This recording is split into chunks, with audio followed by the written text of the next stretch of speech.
guys, Asher coming at you today in Raid Shadow Legends with another champion guy, this time on Sentinel. First, a few shoutouts to you guys. We have Sinister Llama says, blah, blah, blah, blah, blah, blah, blah. I'd like to see my gold masked barbarian Sentinel in the running, please. Well, run no more. Today we have ran, and we've run into the rare barbarian Force Affinity Specialist Sentinel. Ferris looking for another rare champion guide like Sentinel, feel like he's underrated. And then we have Dougie Ma. Bivald is awesome, blah, blah, blah. Able to destroy, blah, blah, blah. But you missed a great rare provoker in Sentinel. I don't have one built, but he looks good. Let's go ahead and be the judge of that. Let's enter into the game and see what Sentinel's all about.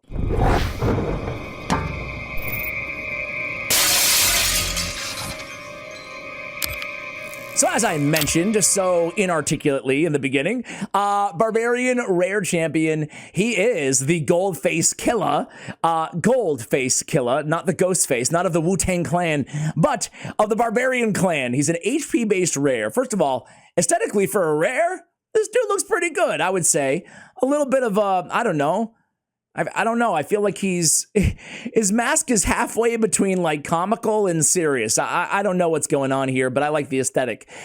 He's an HP based rare, but all of his damage is based on attack and defense, right?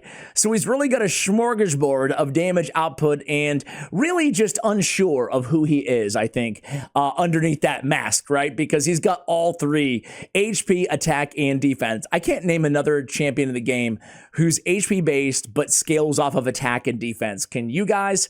He's got to be the only one. They got to fix that.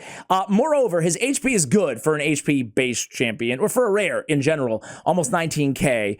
His attack is pretty poor at 914, and his defense is pretty poor at 859. His speed is very crappy at 86. He does bring resistance in faction and crypts by 30 on his aura. I guess he could have some limited utility in faction wars. However, I don't think he's going to be a GOAT carry in faction wars either. So to me, there's really only one major use case on this dude, and it's provoking. Specifically Maga Dragon, and that's the build that we're going to share in today's video.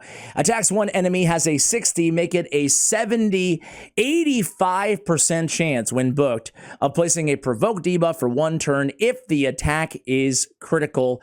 This is on the A1. On the A2, we have an AoE. Again, it's based off attack. It doesn't scale well. The multipliers are solid. It's a 4.4. Do not think this guy's going to be a nuker for you. He doesn't deal damage. Attacks all enemies. Has a 70% chance when booked of placing a decreased attack weak version for 2 turns. And then has a 70% chance of placing the big version of heal reduction for 2 turns. I can see some situations, very niche, where the heal reduction and the decreased attack would come in handy if you don't already have a heal reducer or a decreased attack champion. However, you know, it's a stretch to say that he has overall incredible utility because of the A2. Regeneration heals this champion by 10% HP at the start of their turn. This heal can be critical. That's right. Next time somebody says that there's only, 2 or 3 champions in the game with critical heals, say, au contraire, there's Sentinel as well. He's got it on his passive. So you can have a critical heal on the regeneration on his passive that does have a 2-turn cooldown. It's actually the best part about his kit other than the provoke, because we want to keep this dude alive because he's going to be our provoker. Really quickly on hellhades.com, they give him, oh god, for a score, they give him a 2 overall rating. Again, he's niche, but you know, for Maga Dragon, 4.5. I mean, it's hard not to go 5 on this dude for Maga Dragon. Everywhere else, I agree. Maybe it's a 1. Hydra, they give him a 3-star as a provoker in Hydra. You know, you got to keep him alive. I think everybody probably has better options, I would say. But you know what? Screw that. New players might not have a better option, Ash. Come on, bro. I guess he can be an early game provoker for you, right? If you need it, again, that's a really, the reason this is so nice, right? Just for newer viewers out there, the reason this provoke is so good is because it's so high of a chance to land on his A1 ability, right? And on an A1 ability means it has no cooldown. So we can provoke every turn, or have a good shot at provoking every single turn, which is a lockdown control on one unit. On his A2, as I said, a 4.4 overall grading. Listen, I don't think you need masteries on this dude. I wouldn't waste my energy farming up masteries for him. I certainly wouldn't pay for masteries on him.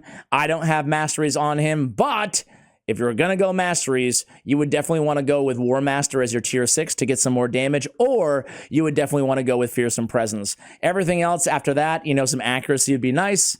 Sure, a little bit of damage, I guess, but really it's about Fearsome Presence, Retribution, and maybe even Deterrence. Getting those counterattacks and getting another 5% boost up to 90% to land the Provoke. Again, you know, if you're really using him as your main Magma Dragon provoker and you want more reliability out of that provoke, go with Fearsome Presence. But the thing about Magma Dragon is, same thing with every Doom Tower boss, is, you know, it doesn't cost you anything if you fail. It's just a key that you can reuse. So I don't sweat having to go a couple times if I get bad RNG and one provoke doesn't land. So, you know, anyway, you guys can be the judge of it. They recommend using as a debuffer Survival Instinct or as a tank Faultless Defense. Personally, I go with Faultless Defense. Artifact sets, they recommend Lifesteal, Speed, Accuracy, Perception. We'll talk about the build in just a moment. Actually, let's talk about the build right now. All right, guys, so here's the build here. You know what? It would be nice if I had a little bit of masteries. Only need one, because we really want, in terms of stat priorities, all we care about here are crit rate to 100%, 97, shame on me, shame, walk of shame. But we want 100%. Because keep in mind, we need that A1 to be critical, okay? So all we care about really are 100% crit rate, accuracy enough to land his provoke, right? And even on wave content, the decreased attack and the heal reduction on waves, right? But mainly for the provoke. And then we need speed. For Magma Dragon, we want him to go first. Or, and we're going to use both strategy, or you can run him with an ally attacker, right? Because ally attacker, he can move at the speed of the ally attacker and land that provoke right away, okay? And then you kind of got 2 shots at it too, because you can go hopefully before the Magma Dragon. I'll walk y'all through it in a minute. But speed does matter in that regard. You can kind of get by without it though. Different methods of kind of band-aiding that. But speed, you know, over 200, I think over 200 for Magma Dragon on hard, on the highest difficulty, so it's not a high threshold. And then accuracy for Magma Dragon, the highest floor of hard, you know, 300 plus will do it. He's a positive affinity matchup right now for us on this rotation, so it's going to be nice and easy. And then after that, just survivability, you know? He's going to be taking that hit because he's provoking the Magma Dragon, so we'd like him to have a little bit of survivability. The nice thing is he can heal himself on that passive. So we have accuracy on the banner. We have HP on the amulet. We have defense on the ring.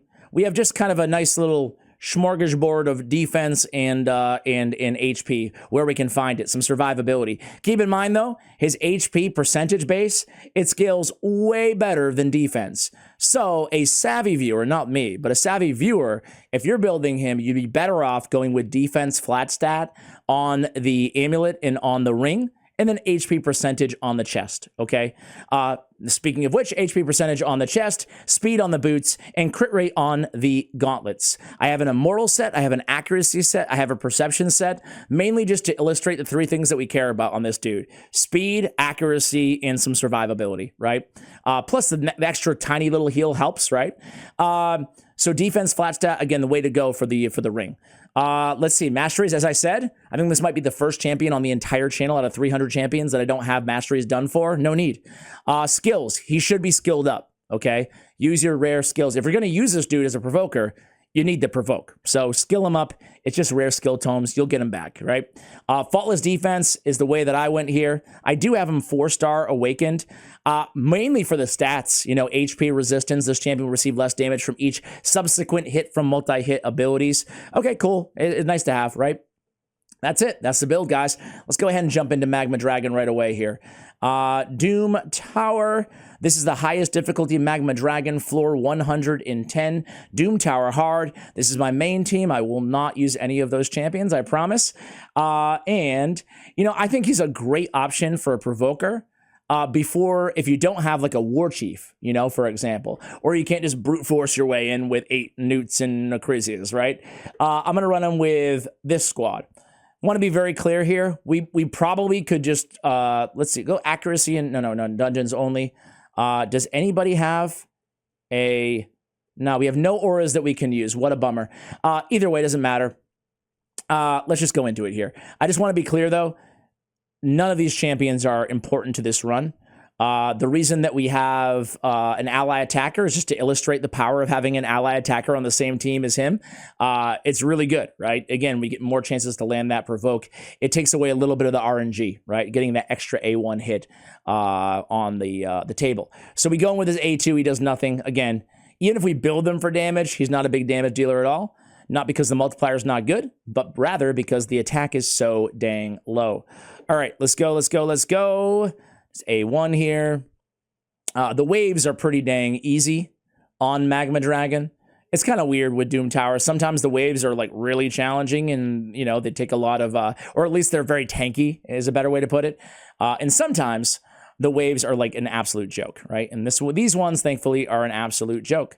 So really the positions of importance here are Newt. He's going to be our DPS. But again, any DPS will do. Then we have still the Drakes. You know, she's nice to have, but she's not important to the team. Really, all that's important here is Sentinel and Newt. That's it. So we're going to ally attack, and you're going to see here, we land the provoke right off the bat, right? Isn't that nice? And then we come in here, Blessed Bash. Again, that's Newt doing all the damage there, and nothing else really matters, you know, so to speak. So he's going to be provoking, obviously, the Maga Dragon here. And that's his only job. You don't want to be using if you put it on manual, right? Obviously, you do not want to be using his A2 at all, or you'll lose. So you only want to be using his A1 ability. Hopefully we land it there, and we do. He's provoked, staying alive. It's great. I would say that maybe even having like an apothecary on this team would be much better because they could heal him up in the interim. So I think having a good healer would be fantastic here. But I think we'll be okay. Famous last words, right? Let's go back in with another provoke. He gets smacked, but it's a weak hit because he is Force Affinity against a Magic Affinity Dragon here. Now, I think I'll save the ally attack for when the provoke doesn't land, you know? We'll go in Blessed Bash again. 2 weak hits there. What a bummer. We have takedown as well. So Royal Guard, enemy max HP units are going to be great. Oh, see? So the Maga Dragon's going to go, and I don't have a provoke on him. So let's go in. And then let's land it vis-a-vis the ally attack, right? So we get 2 shots at landing the pro. Actually, he goes anyway, right? So we would have been okay probably. But this is it, man.